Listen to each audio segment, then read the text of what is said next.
Thank you very much, Nuala, and I'm delighted and honoured to have been asked to speak here with you today. Irene has spoken about stepping stones and foundations that are there, continuing their journey.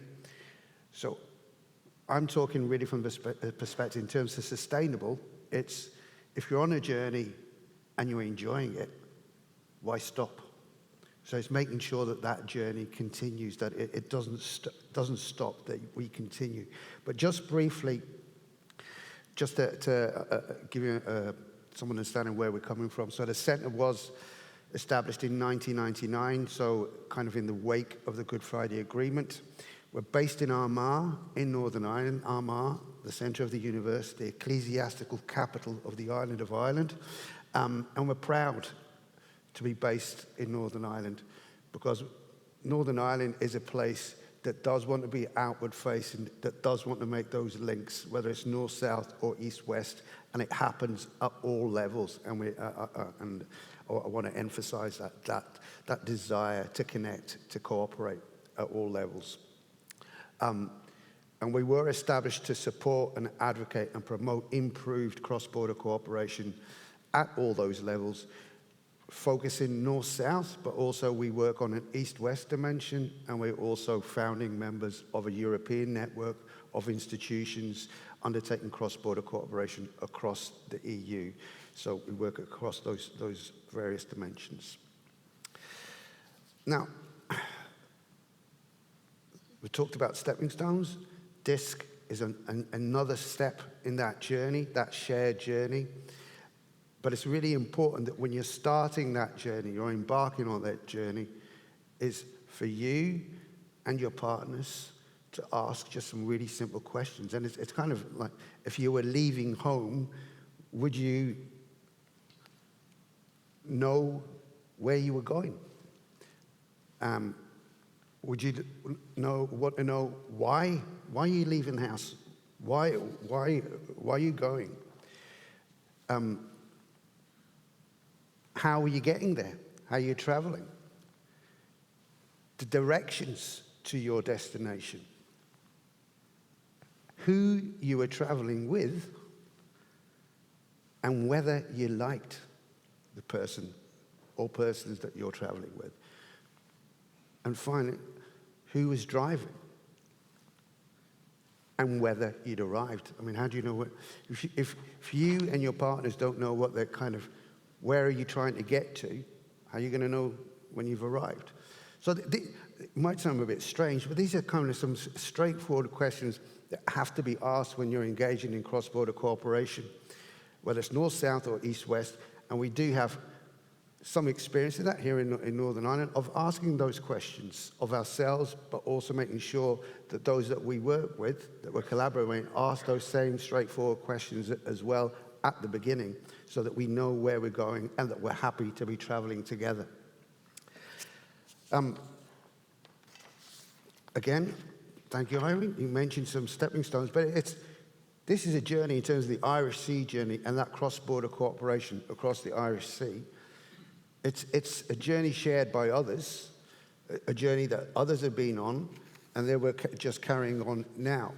So, Irene's already mentioned the Irish Sea framework, sustainable blue economy, innovation and strengths, communities and culture.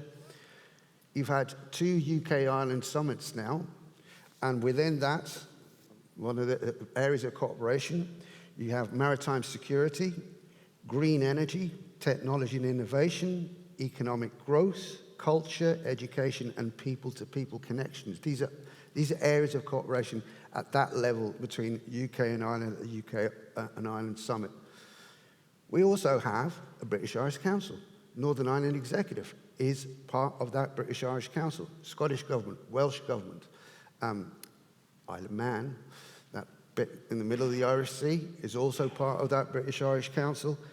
And they have 3 overarching themes that they're working on. And within those 3 themes, there are 10 working groups in the British-Irish Council. So you have the administrations working together on working groups within these 3 overarching themes. So climate and decarbonisation, culture and heritage, economic and social inclusion. So we have governments, we have administrations, we have officials working across the Irish Sea at these levels. And just, yesterday, the new, how can I put it, agreement on how to go forward in terms of UK-EU, that also mentions maritime security, maritime safety. Those are areas for cooperation that the UK and the EU want to work on. But just to bring us down to the community level, there is an appetite and a recognition, a desire for that cooperation to take place north-south and east-west across the Irish Sea. So back in 2015, we started working with a range of community organisations in various sectors in Northern Ireland and the Republic of Ireland, and went to Scotland, England and Wales, and those community organisations came up with the new Common Charter for cooperation within and between these islands. And it has a whole list of issues that they think we can collaborate on, why we should undertake cooperation. But the groups were adamant that at the beginning of this charter, before it gets into the cooperation bit and why they want to cooperate, north-south and east-west, they wanted to put in a section just to remind people that this type of cooperation, north-south or east-west, it doesn't drop out of the sky. There's a grounding there for it. And one of the things they wanted to include in that is this statement that the charter that they've come up with, acknowledging and respecting the differences that make these islands what they are, while also recognizing and cherishing the relations between the people and communities that live in its different nations and regions. So that here in Northern Ireland, in the Republic of Ireland, and Scotland, England and Wales, there are community organisations, communities that recognise the need for collaboration and want that collaboration to occur. Now, in terms of this shared journey, and making sure that if you're enjoying that journey, this project, the DISC project, and the various themes within it, it should be adopting what we call the PAIRS principles for sustaining cooperation. So making sure that that journey continues because you're enjoying it. And they're pretty simple. It's back going to those questions before you leave the house type thing, is purpose. You and your partners, as you're sitting there, so especially now as you're going to start exploring the 3 themes under the DISC project, you and the partners, why are you doing it? What's the change that is going to occur by you coming together into this partnership? Thinking about what is the change that you're trying to make together. The added value for you as a partner to be clear on the benefits that this partnership is going to bring to you, but also being clear what are the benefits for your partners and the benefits that your project is going to bring to the communities that you serve. So it's having that clear, that shared understanding of what the added value is. Integrated partnership. Is it a partnership throughout the project, or is it a partnership just at the beginning and at the end? Partnerships that tend to come together at the beginning of a project then kind of go your separate ways to actually do the project and then come together again at the end, that normally doesn't guarantee sustainability. It's not an enjoyable journey, and then therefore you don't want to continue it. It's when it's happening throughout the project that you ensure that sustainability and that desire to go on. Resourcing. So it's not just about money. It's also about where does your project fit. And the DISC project fits perfectly because it does align with policies, regional policies, just single jurisdictional policies, and you're hoping to affect policy and practice in terms of what you're doing. And finally, standardizing practice, normalizing cross-border cooperation, that what you're doing is, it is your core work. It's not the strange thing that, there's the people that do the cross-border bit.